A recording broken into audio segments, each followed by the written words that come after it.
Welcome to part 2. I am here with Seth Gruber, and he is breaking stuff down. This is so good. Like, I'm on the edge of my seat. And Seth was just moving, so I hope I didn't mess up your train of thought too much. But we talked about Charles Darwin's cousin being the one that actually starts eugenics. And then what comes next, Seth? Help us out. Yeah, so in the 1916 Project book and film, Ben, we're really tracing the origins of the woke mind virus. That's the best way to say it. But it's the hidden history of the secular moral revolution. It's the dirty laundry. It's the dirty little secrets of the sexual revolution. Because you can't understand abortion without understanding the sexual revolution. But Ben, you can't understand the sexual revolution without understanding cultural Marxism. But you can't understand cultural Marxism without understanding Marx and Engels. But you can't understand that without understanding spiritual warfare. But you can't understand that without understanding the Garden of Eden, which is why, by the way, Herbert Marcuse, who was one of the fathers of the free love movement in California, him and Wilhelm Reich were really the two fathers of the free love movement. Herbert Marcuse came from the Frankfurt School, which is, of course, where we get critical race theory, right? And critical theory and cultural Marxism. Herbert Marcuse once said that the way back into the garden is to take another bite of the fruit of the tree of the knowledge of good and evil. So even the atheistic, anti-God, anti-Christian, sexual materialist revolutionaries can't help but use Christian language to describe their paganism. Why? Because you're a rational human being created in God's image. And so you will work out the logical implications of the worldviews and ideas that you imbibe. So that's what we're doing with the film. We're exposing how this culture was created. And yes, we centered that history and conversation on 1916 when Margaret Sanger, the founder of Planned Parenthood, opened her very first clinic in the Brownsville neighborhood of Brooklyn, New York. This became the first Planned Parenthood clinic, which is today the largest abortion provider in the world, the largest provider of the pornographic sex ed being foisted on American children in public schools, and the second largest provider of cross-sex hormones and puberty blockers. That's right, listeners. Planned Parenthood is almost the largest provider of chemically castrating transgender drugs for America's gender-confused youth. Now, why don't they just stay in their lane of abortion? Why? Because that's not how ideology works. Okay, there's connective tissue that binds all the seemingly disparate parts of the culture of death. That's what we're exposing and teaching people with this film. And we air a lot of dirty little secrets. We air a lot of junk that you've never heard before about how this culture was created. And it's not because you're dumb, Christian. You're not dumb. Listen, there's been an agenda to hide the more disturbing aspects of this culture and this cultural revolution from the American public, because the history of these ideas is so shocking. And of course, one of those most shocking aspects is how we went from there's too many people on planet Earth, Thomas Malthus, to Darwin, who read Malthus's writings and began to think about the origin of species. His book was read by his half-cousin, Francis Galton, who coined the term eugenics and said, my cousin's right. It is a survival of the fittest world. But the way that we're going to solve that is not just by allowing the weak to die off, okay? Like survival, let's just see who lives and who dies. No. We need active eugenics, right? Positive eugenics. We need to eradicate the unfit. And one of the ways that the eugenicists believed that they would do that, Ben, was by forcibly sterilizing people and saying you should not be allowed to have children, okay? Because you're a threat to the gene pool, to the sort of perfect and perfected human race that we're seeking to create. The Ubermenschen, right? The superhumans.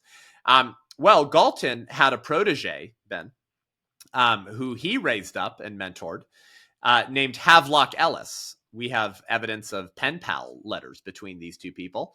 And Havelock Ellis called himself a eugenicist. He told Galton that he would do his best to push forward and advance the eugenic theory in all of his writings.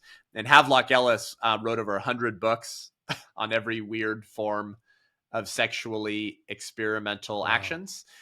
He was sort of the Alfred Kinsey of England. He was one of the fathers of the free love movement. He hosted orgies in his home and would force his wife to watch him as he participated in these entanglements with both men and women. He liked to experiment with hallucinogens during his orgies. And so guess who Havelock Ellis began a raging affair with when a certain revolutionary fled New York City in 1914 because she had broken the obscenity laws that wouldn't let you publish obscene, illegal forms of birth control and douches and weird sexual experiments that this radical was actually sending to people's mailboxes in Manhattan and in New York City, got her in trouble with the Comstock laws at the time. So rather than be arrested, she shipped her kids off to be raised by her friends. She had her socialist friends in the New York labor movement forge her a passport, and she fled to England, and she became the first Kamala Harris. And by that, I mean she began to sleep her way up the levers of power. That would be Margaret Sanger, who begins an affair with Havelock Ellis. They remained pen pals for the rest of their life. In fact, he would begin to publish in her magazine, the Birth Control Review, which was Planned Parenthood's publication and magazine, Ben, where Sanger would platform these radical ideas from her radical, most revolutionary friends from around the globe, including people serving in Hitler's Third Reich, to share their ideas on eugenics and the eradication of the unfit and the problem of overpopulation and the problem of what she called human weeds and defective stocks that prevent the blossoming of the finest flowers of American civilization, end quote. Margaret Sanger began a raging affair with the man that Francis Galton, the father of eugenics, mentored. So let's summarize. Thomas Malthus, Too Many People on Planet Earth, a mentor and influence on Charles Darwin, who says that you come from monkeys, there's no sanctity of life or image of God, so it's survival of the fittest. He later writes the book Descent of Man, which he basically says, let's apply Origin of Species and Survival of the Fittest to human populations. But before he writes Descent of Man, his half-cousin Galton coins the term eugenics after reading Origin of Species and becomes the father of the eugenics movement, who then mentors Havelock Ellis, the Alfred Kinsey of England, so we went from overpopulation to man as an animal to eradicate the unfit, to orgy hosting sexual weirdos, to child sacrifice awfully quickly. And those ideologies flowed through Malthus, Darwin, Galton, through 5 people, all of whom basically knew one another and were mentored by one another. So that's how secular discipleship works. And so what they've done, Ben, is they took our strategy of going to the very ends of the earth, creating disciples, baptizing them, and teaching them to obey all that I've commanded you. They took our strategy and they've used it far more effectively for wickedness, evil, and death than the church in maybe the last 100 years, as certainly in the West, has done for righteousness and pure and undefiled religion. We need to take our strategy back, Ben. So that's just a little bit of the history behind how we ended up with the largest abortion provider in the world, the best funded 501c3 in human history, the largest provider of porn, sex ed to minors in schools, and now the second largest provider of chemically castrating transgender drugs for America's gender-confused youth. That's all one organization, Planned Parenthood, a $1 billion organization that last year we gave $700 million of our taxpayer dollars to.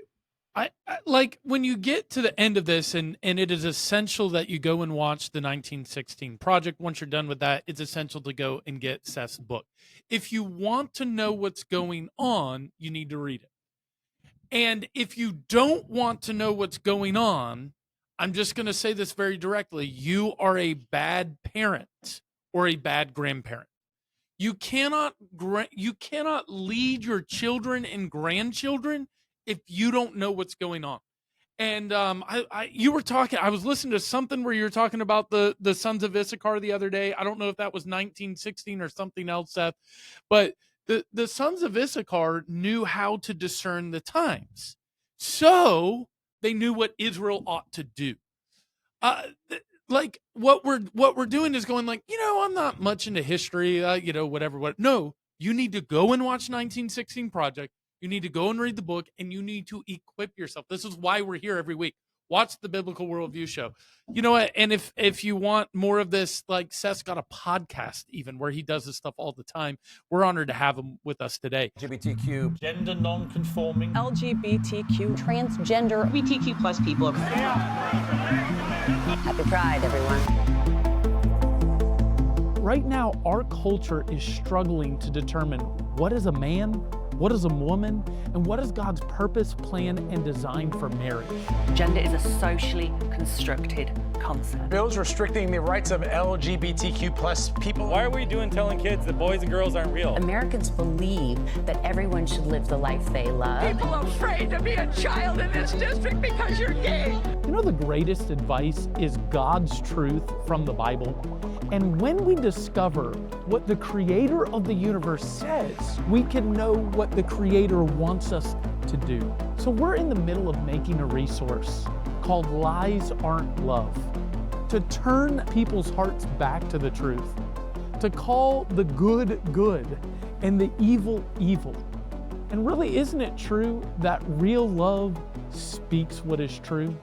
Our Lies Aren't Love resource deals with the LGBTQ issues in light of the truth of God's Word.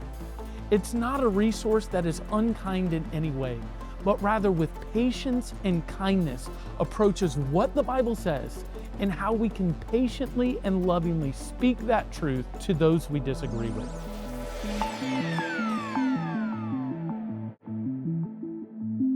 I've got some other questions here, Seth, but you're just so good. I almost just like, here, take the microphone, go, whatever you want to do. What question do you want to ask yourself? I was going to get to two of my favorite 20th century heroes, Hans and Sophie Scholl. Do you want to talk about that, or you got something else you're burning before we get to them? There's an interesting story behind how not only the left has taken our strategy, Ben, but how they tried to hide the fact that they took our strategy, and they tried to hide certain aspects of what the goal, what the plan was from the radical leftist sexual moral revolutionaries. By the way, they're all cultural Marxists, by the way, Ben. You actually can't understand anything that Ben and I have been talking about for the last two episodes in full if you don't understand cultural Marxism. And so I thought you'd appreciate this as a lover of history and theology and the Word of God, Ben. So we can certainly finish with Hans and Sophie Scholl, but I thought you'd appreciate this. Carol Quigley was a mentor to Bill and Hillary Clinton. He was a American historian and theorist of the evolution of civilizations. He was born in 1910. He died in 1977. And in 1966, he was due to release his magnum opus. It was a massive tracing of what he called the Anglo-American establishment. The book was called Tragedy and Hope, A History of the World in Our Times. And this is the foundational roots of organizations like the Trilateral Commission and the Committee for Foreign Relations, which morphed into 3 or 4 other organizations. And he wanted to create a history of this extraordinary movement. So he was no conservative. I just said he was a mentor to the Clintons. Okay. But he wanted to trace the ideas of how the Anglo-American establishment was so successful in beginning to alter the foundations of culture. Okay. He was celebrating and highlighting kind of what the strategy and plan had been. He wasn't trying to harm the left. He was no conservative. He just thought it was a fascinating history. And it was due to be released by Macmillan in 1966 in a huge public relations splash. Okay. The books got to the warehouse from the printer. And then all of a sudden, the members of the Anglo-American establishment, today, Ben, we would just call that the liberal establishment, right? That he was writing about and tracing their ideas, they felt that the book was premature, that it would expose the plan too early. They weren't ready for it. That's fascinating. All of the books in the warehouse were destroyed. All of them, except 2 cases that were snuck out by a warehouse worker. Who thought he was like, wait a second. They got a huge PR campaign published around this. They've been hyping up this book. The books are here, and now they're all being pulled and destroyed. Wait a second. So a warehouse worker, not driven by ideology, but driven by an incentive to maybe make himself some money, snuck out 2 boxes of those books. My mentor, Dr. George Grant, who you'll meet in the film, The 1916 Project, has one of those original books, Ben. Wow. And it's since been republished in some bootleg editions, and I think you can get it in a normal publication now. But for a while there, no one knew what the book had in it except the copies from those 2 boxes.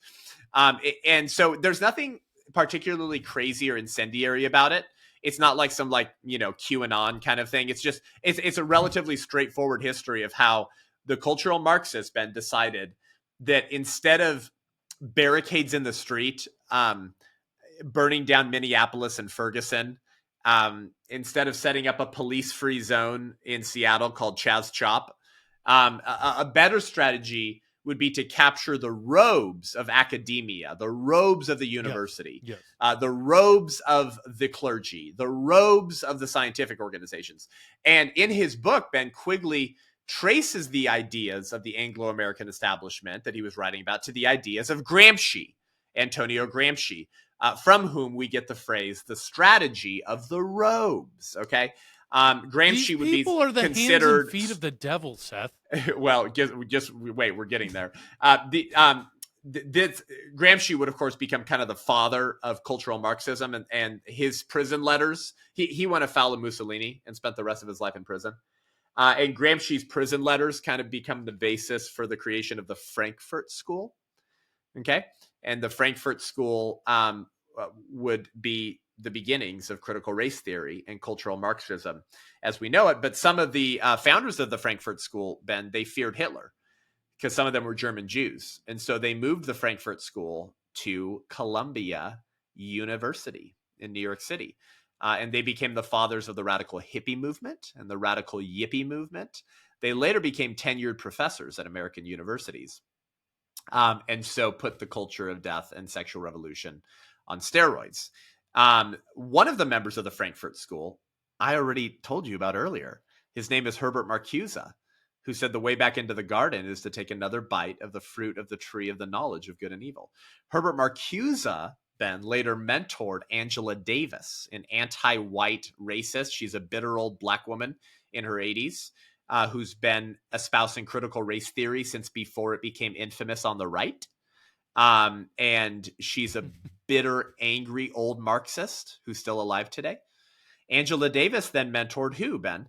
Patrisse Cullors and Alicia Garza, the co-founders of an organization called BLM Incorporated. She also mentored Nicole Hannah-Jones. And in the end of 2019, Nicole Hannah-Jones published something with the New York Times called the 1619 Project, which said America's real birthday should not be 1776. It should be 1619, when the first black slaves came to American shores to teach young people to hate their country and to tear down statues of our founders. Of course, this leads to the cancellation of Aunt Jemima, because, if you ever use that kind of syrup on your pancakes, you're a racist. And so post the black square, you bigot. This then leads to the Summer of Love, the mostly peaceful, somewhat fiery BLM arson riot protests of 2020, when the Legacy News journalistic prostitutes for the culture of death who work at MSNBC, ABC, CNN, and the Washington Post began to say, Ben, that Summer of Love was called the 1619 riots. So they were connecting those riots to the 1619 Project when the first black slaves came to American shores. They said that should be our real birthday, not 1776, because we're such a horrible country, which then leads to the canceling of anything that's allegedly racist in the summer of 2020. You remember people like Al Sharpton and others are these race-hustling Marxists who do these corporate shakedowns of companies and basically say like, hey, let me do DEI training and teach your people to be anti-racists. And it'll serve your company culture. And if you don't pay me to do this kind of training with your company, then I might just like gently suggest that you're a racist that doesn't want diversity, equity, and inclusion. I mean, total race hustlers. So in the season of canceling anything that's racist, with the 1619 Project applied, all of a sudden they went after Planned Parenthood. That's right. Right after canceling Syrup Lady Aunt Jemima, because the revolution always eats their own, Ben. Always eats their own. The snake ate its The own disciples tail on that one. of the 1619 Project, BLM, and 1619 revolutionaries approached Planned Parenthood in July of 2020 and said, your founder, Margaret Sanger, was a racist and eugenicist. And so they canceled Sanger. They stopped giving out the award, and they took her name off of their Manhattan, New York City Planned Parenthood clinic. But I was talking to you about Carol Quigley. The reason I went down that rabbit trail is because Antonio Gramsci, as sort of the father of cultural Marxism, Ben, and the godfather of the Frankfurt School, is where you got Nicole Hannah-Jones. It's where you got BLM Incorporated. It's where you got critical race theory. It's where you got the revolution eating its own. That's how Planned Parenthood got canceled by the left in the summer of 2020. That's why I went down that little rabbit trail, and I thought you would think it was fascinating. So the Frankfurt School, basing their work off of the prison letters of Antonio Gramsci, who came up with the phrase, the strategy of the robes, means stop burning down whole city blocks and inciting violent revolutions and protests. That's not working to usher in the revolution. We need to control the robes of society, right? Those foundational, institutional, culturally formative institutions. So Carol Quigley traces how this long-term strategy was to unfold in the major institutions of power, and that it would be funded by Wall Street, and it would change the shape of Western civilization by altering the foundations of culture. He understood what Gramsci understood, that the battle was always a battle of worldview. That's what Gramsci understood. Infiltrate all of the most basic institutions of society. And according to Quigley, Ben, and here it gets really, really interesting, the key to the plan was one of the principles of the Frankfurt School. And they called it enforced coercive toleration. Enforced coercive toleration. Sort of an interesting phrase, right? You're like, enforced coercion, enforced coercive toleration. Originally developed by Herbert Marcuse, back to Frankfurt School, back to the way back into the garden is to take another bite of the fruit of the tree of the knowledge of good and evil. Originally developed by Marcuse, enforced coercive toleration was the idea that you pose as the benefactors of the people. You use mercy or the appearance of mercy as a mechanism to win the hearts of the people. This idea was well understood by Vladimir Karchov, who was one of Joseph Stalin's henchmen, who in 1922 and 1923, Ben, he banned all charitable activities by churches in Soviet Russia. So food banks, counseling services, feeding the poor, hospitals, right? The idea was that the government could tolerate no rivals for the hearts of the people. So take them all over by the state, right? Karchov got that idea from Gramsci, right? But Gramsci got that idea from Luke the Apostle. Okay, I'll tell you what I mean by that. Stalin went to junior high and high school at a Russian seminary. Okay, Karchov studied for the priesthood before his radical conversion to Bolshevism. So these people, Ben, knew the stories of the Bible. They knew the Gospels. They knew the stories of the New Testament. They would have studied Luke 22. And in Luke 22, what does Jesus say? He says that the kings of the Gentiles exercise lordship over them. They lord it over the people.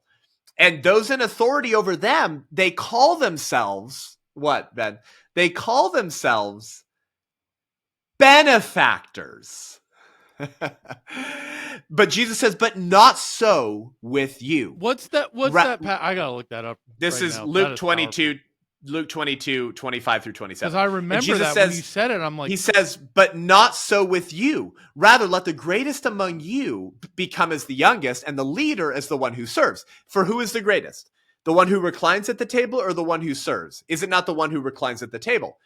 But I, said Jesus, come among you as the one who serves. What am I saying, Ben? This is how the strategy of the robes was able to succeed. Okay, the kings of the Gentiles lord it over the people. It's a word, Ben, that means they tyrannize the people. They tyrannize the people. Why?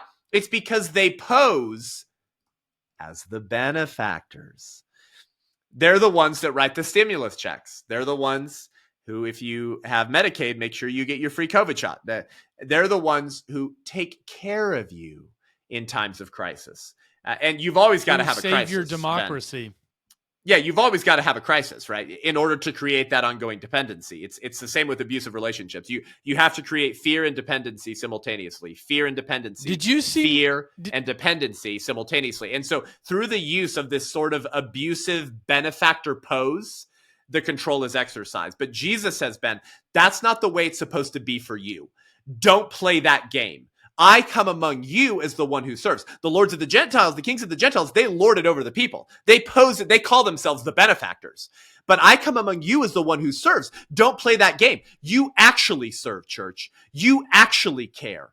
You actually exercise mercy. Yeah. And as we know from the history of the church, every great revival is preceded by two things: intense prayerfulness and also care for the needy, the hurting, the despised, the rejected, the unloved, and the unlovely.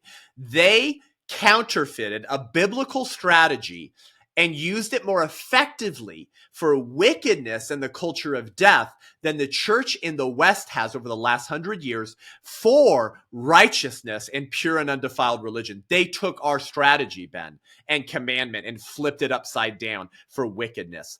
This is how the revolution has been able to succeed, by counterfeiting and copying a biblical idea.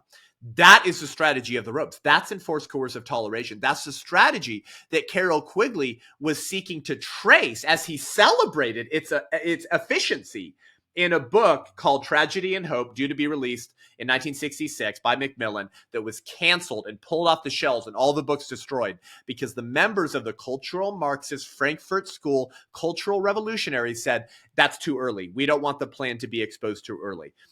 They have done religion better than we have done pure and undefiled religion for the last 100 years, but their religion is one of death. It's called neo-pagan revivalism. It always leads to death. When a society and civilization begins to go down the way that we're going, which is what?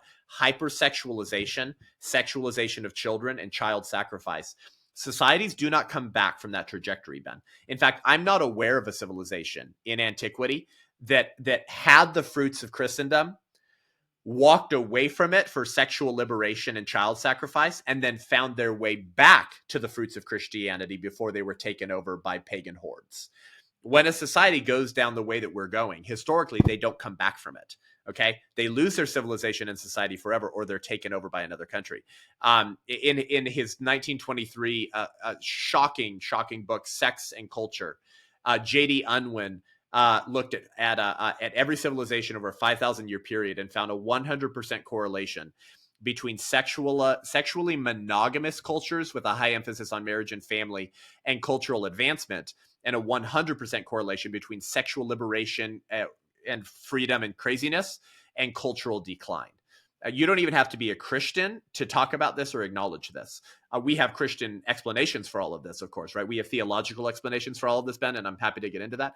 I'm saying just from a purely observational perspective, right? As someone who looks at civilizations and histories, what we're doing right now in America historically means that we will not get our country back. Now, if a country were to abandon Christianity for radical sexual libertinism and then find its way back to the fruits of Christendom, it would be America. We would be the one country that could defy that trajectory, but it's not looking good right now.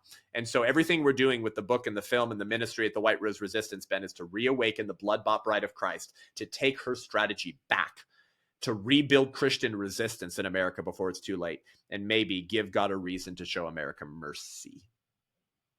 Yeah. Oh, so good. So good. So I just wrote an article in Clear Truth called Totalitarian Democracy, which is exactly what that is. It's like, oh, we're going to offer this benevolent thing, but it's not benevolent. Its purpose is totalitarianism. And then the title of my lecture that predicted Gen Z, it was called The Sociological Apocalypse, for the exact reason you just said. How can a society exist? Like, to me, I like, I use the metaphor of a Jenga tower, which many of others have used, but at some point the tower falls. You can't keep taking it out. And the final piece is sexuality. If people don't know who they are, that's it. The society is over. As you have said so well, like now what you need to do, if you're finishing listening to this, is to go back and listen to it like 5 more times. Like, there's just so much there. So go and watch 1916. And go Ben, and get the book and read it. It's streaming on Twitter. It's streaming on X right now until November 16th. So you can watch the film on X, the freest, most highly trafficked you don't even have to pay for in the world right now. It's free right now at our X account, 1916 Project Film. Although we link to it from my Twitter account, but the account that you can watch the film on is 1916 Project Film, and it has just under 2 million views right now. And we're trying very hard to get in front of Tucker and in front of Elon Musk. One watch and one retweet from them, and I think Kamala Harris would lose the election. It is the most shocking expose in history behind the culture of death, cultural Marxism, the attack on the family, sexuality, and abortion. And Planned Parenthood's role and agenda, by the way, for Black Americans. Yeah, that's right. Margaret Sanger launched the Negro Project in 1939. The Negro Project, that's what she called it. I wonder why she called it that. Was it to help poor Black and brown families plan their parenthood? No, the opening proposal was the massive Negroes, particularly in the South, are still breeding carelessly and disastrously, with the result that the increase among Negroes, even more than among whites, is from that portion of the population least intelligent and least fit. End quote. Opening proposal of the Negro Project, an initiative of Margaret Sanger and Planned Parenthood in 1939. And so once this reaches and goes viral in Black America, the Democrat Party will hopefully permanently lose the Black vote. And if they do that, then the Democrat Party cannot win elections anymore without the Black vote. Everyone knows that. And y'all listening to Ben, you can bring a screening of this to your church by going to the 1916project.com, the 1916project.com. Pick up a copy of the book there. Support our ministry and not pro-abortion woke Amazon. You can get it at Amazon, but get it from us, the 1916project.com. And then press host a screening and bring it to your church. We're doing like 20 screenings every weekend. We did 50 screenings this weekend at the end of October. And so you can bring this to your church. Live screenings are the most exciting, fun thing. And if I can send one of my representatives to your church, if you're listening to this, I will. It'll really empower, educate, and inspire your people to stand for truth in this crazy, crazy culture. So, and then, Ben, I want to invite you to join us and your listeners for an event in Washington, D.C. the day before the March for Life. If you like what you heard me talking about with Ben today, come to one of our in-person events that we do at the White Rose Resistance. We're the fastest growing pro-life organization in America. We're 2 years old, and you haven't seen anything yet, baby. This is not your grandmama's pro-life movement. It's called Life or Death Con, the day before the March for Life on January 23rd. That would be lifeordeathcon.com. We have Eric Metaxas, Ali Beth Stuckey, Dr. George Grant, Dr. Nancy Piercy, Pastor Andrew Cedra, AJ Hurley, Joshua Broom. It's going to be incredibly powerful, full day in the nation's capital. What venue? The Westin in downtown DC, days after the inauguration. So join us on January 23rd. And then if people want to really rebuild Christendom with us, become an ally, support us monthly, help us take back Christendom by tearing down the high places of child sacrifice, and then come to San Diego in June for The Last Stand. The website's up right now. It's thelaststand.com. Thelaststand.com. Tickets will be available soon, but 8,000 people. And we're going to take back June, brother, because it's not Legion Month. It's not Pride Month. It's Life Month. That's when Roe v. Wade got overturned. Yeah. We're taking back June. We're taking back June for life with 8,000 people. We got Danny Goki. We got Skillet. We got Charlie Kirk. We got Eric Metaxas. We got Ali Beth Stuckey. We got Pastor Jack Hibbs. We got Pastor Gary Hamrick. We got Pastor Alan Jackson. We got Steve Dace. We got Riley Gaines. We're working on Tucker's calendar right now. We're working with Glenn Beck right now. We're going to pray. We're going to worship. We're going to repent. We are an evangelical ministry, but we'll work with anyone to end abortion. And then we're going to commission people to go take back June in their city and their state where they live as well. So anyways, Ben, thanks for letting me ramble. That's what we're up to at the White Rose Resistance. And I wish we could create more Ben Shutlers to educate the church on ideas, on Christian worldview. And I appreciate your voice. Yeah, you're kind to say that. We are also working on some things with June, so stay tuned. I've got a plan to hopefully get 15,000 people interacting with our curriculum. So, yeah. Awesome. But thanks for watching the Biblical Worldview show. Seth has said it all, so you know what to do. You know what action to take. It's all he's got it. You've got the information, so go and take action. Definitely check out RenewaNation.org, the Center for Truth and Love.org as well, and share this episode. And this is the one you're going to want to listen to multiple times because there's just packed with so much information. Seth, thank you.